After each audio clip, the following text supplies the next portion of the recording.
나를 구원하소서. 물들이 내 영혼에까지 흘러 들어왔나이다. 나는 설 곳이 없는 깊은 수렁에 빠지며 깊은 물에 들어가니 큰 물이 내게 넘치나이다. 내가 부르짖음으로 피곤하여 나의 목이 마르며 나의 하나님을 바라서 나의 눈이 쇠하였나이다. 까닭없이 나를 미워하는 자가 나의 머리털보다 많고 부당하게 나의 원수가 되어 나를 끊으려 하는 자가 강하였으니 내가 빼앗지 아니한 것도 물어주게 되었나이다.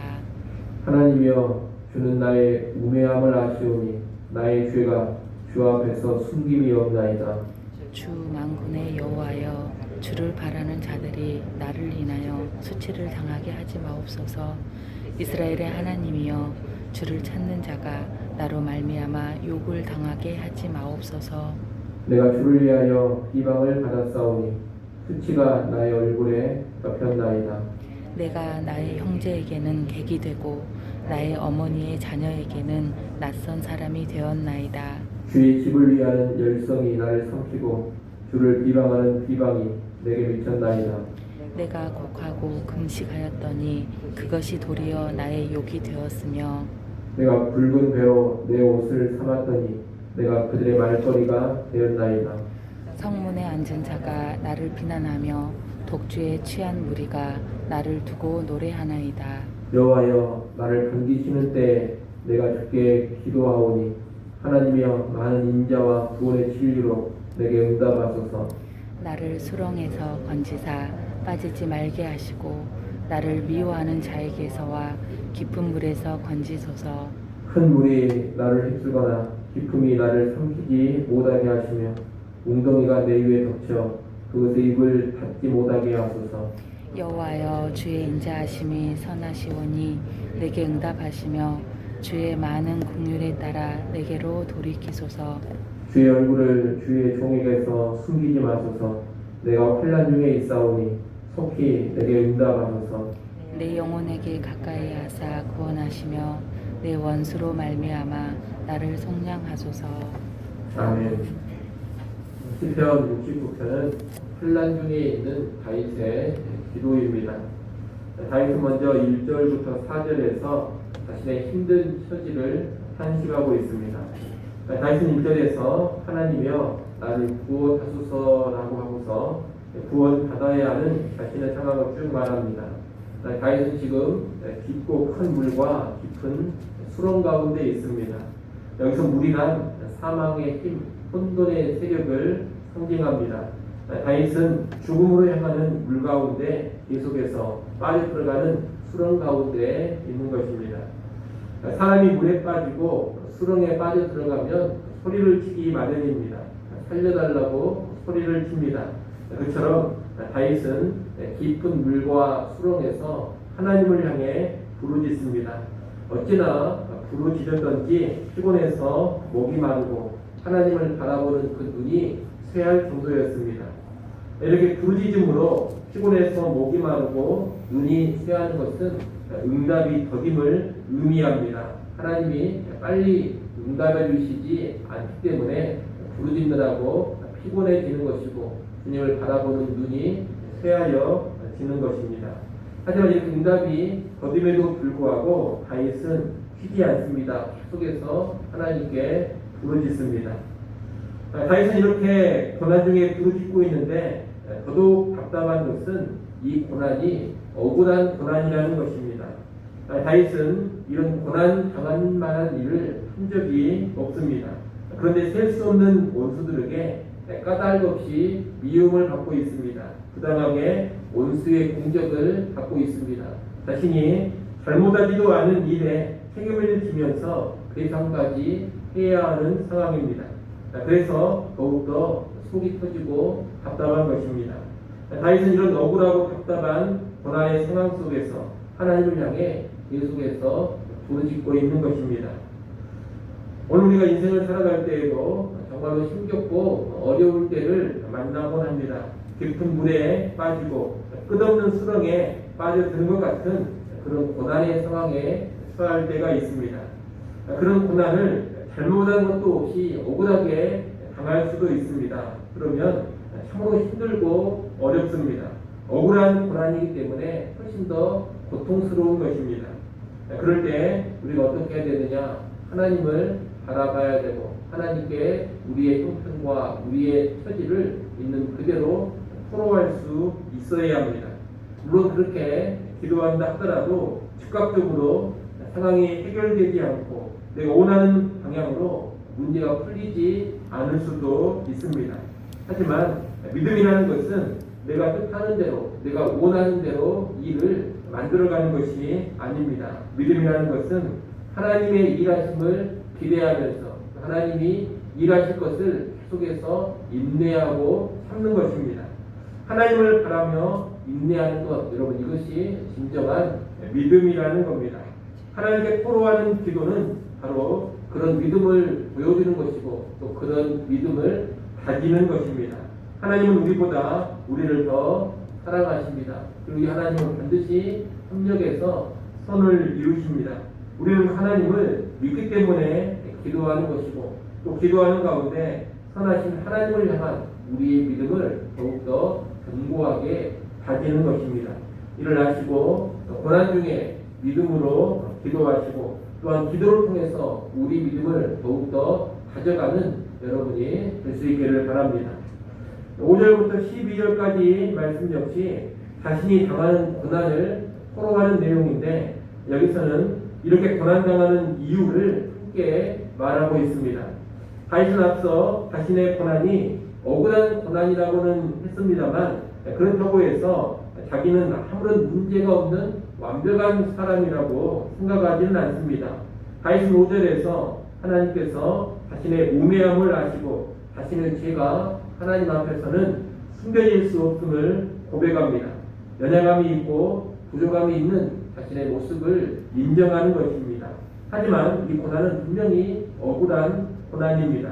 특히 이 고난은 주를 찾는다는 이유로 주님의 집을 위하는 열심 때문에 당하는 것이었습니다. 아마 다윗이 하나님의 집을 위한 열심을 가지고 영적인 쇄신이나 영적인 개혁을 하는 중에 여러 가지 어려움을 당한 것으로 보입니다.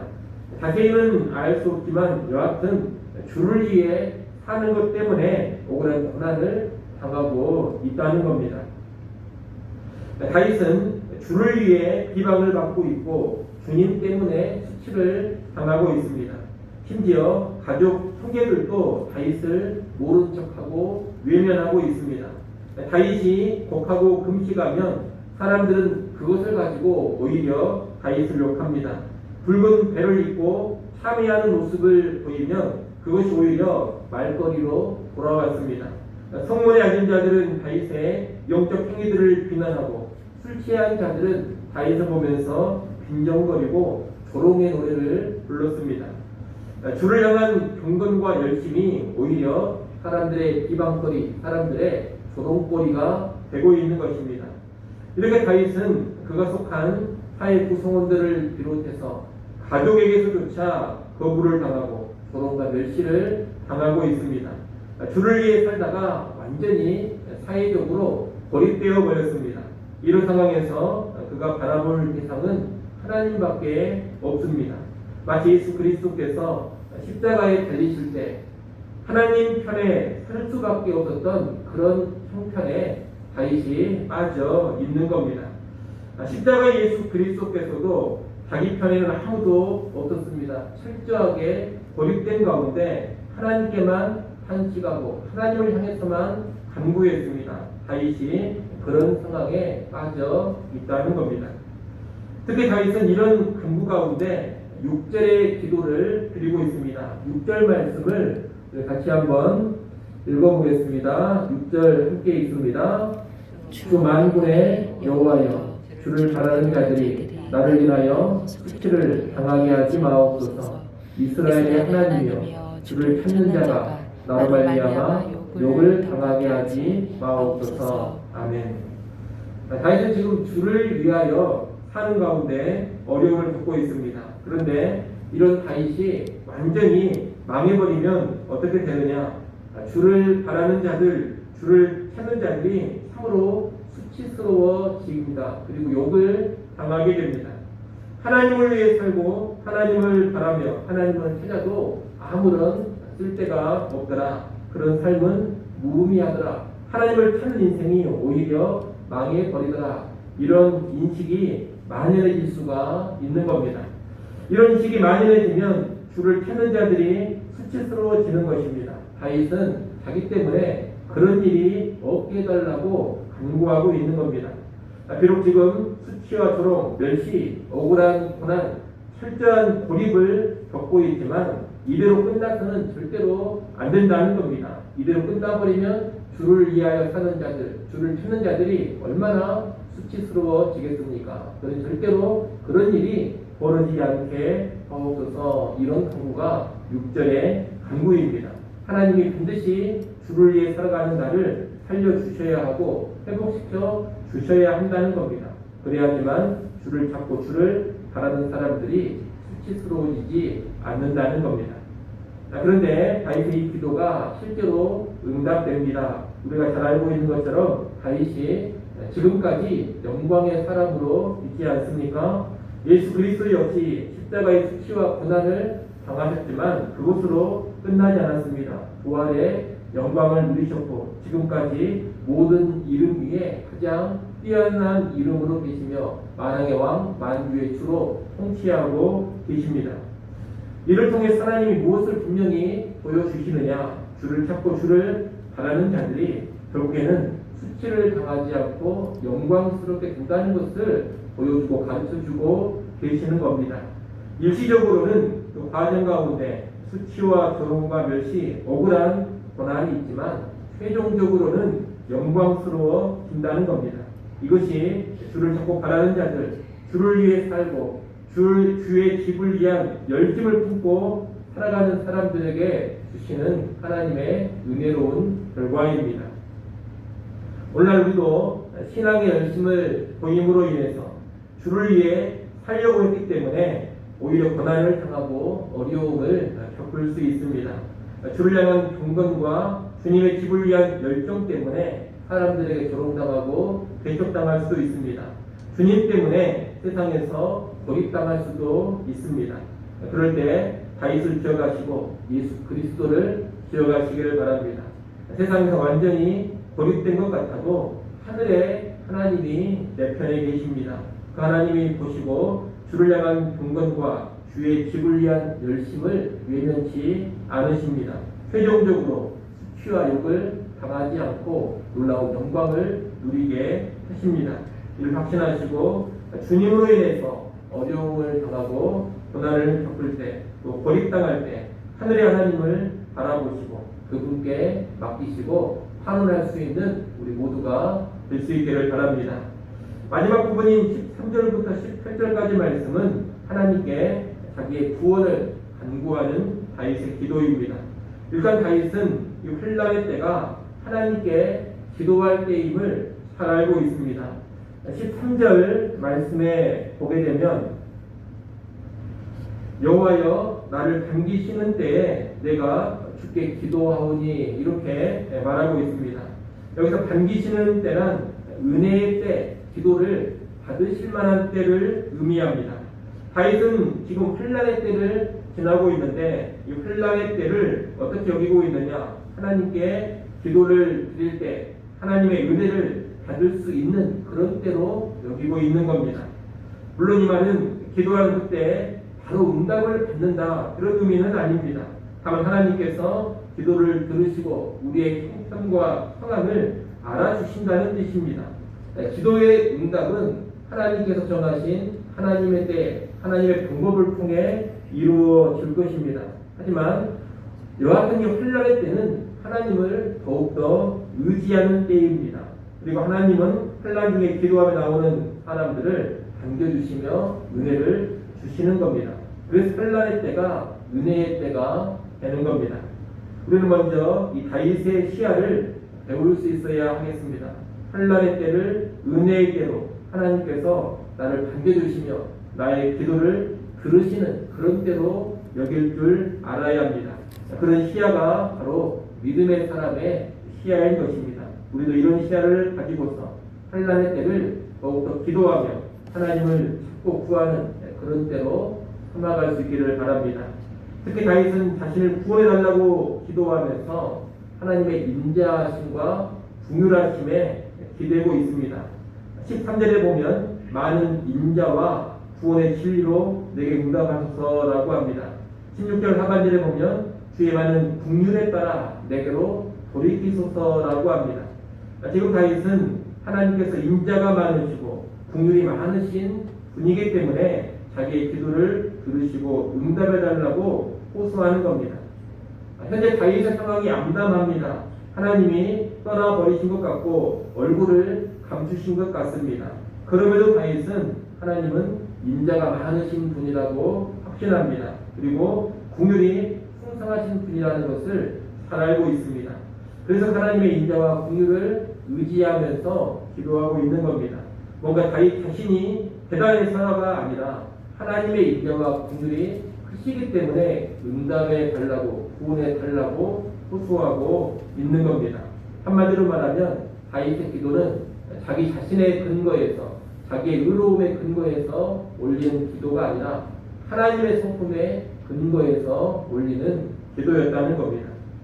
오늘 우리도 마찬가지입니다. 내가 잘 살고 내가 의롭고 내가 뭔가 탁월한 모습이 있어서 하나님이 내 기도를 들어주시고 응답하신다 이렇게 나가면 안 됩니다. 그러기보다는 하나님께서 인자와 긍휼이 무한하시기 때문에 나를 불쌍히 여기시고 내 기도를 들으시고 응답하신다 이렇게 나가야 합니다. 그것이 성경적인 기도고 기독교의 기도입니다. 나의 어떤 모습 이전에 하나님의 선하신 성품으로 인하여서 기도 응답을 확신할 수가 있다는 겁니다. 여러분 기도라는 것은 이렇게 내 모습 이전에 하나님의 성품의 근거에서 올려드리는 겁니다.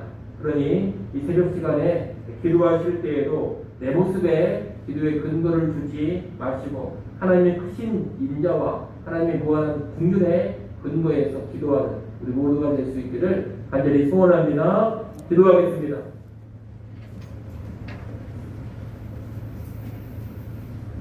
하나님 아버지, 큰 혼란과 억울한 고난 속에서 드리고 있는 다윗의 기도를 보았습니다. 우리도 이 땅 살아갈 때 고난과 어려움이 있다면 먼저 하나님께 나아가 모든 상황을 토로하는 그런 믿음 갖게 하여 주시옵소서.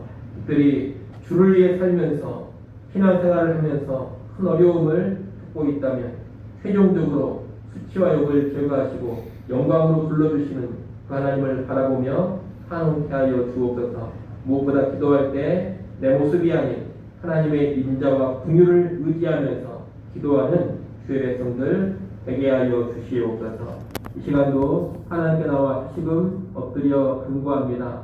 고난 중에 있다면 이 고난 때를 더욱더 하나님을 찾고 구하는 기도의 때, 은혜의 때로 삼아가게 하여 주옵소서. 주의 백성의 간구 소리 들으시고 귀한 은혜의 응답들을 주의 선하신 방법을 통하여 우리에게 응하여 주시옵소서.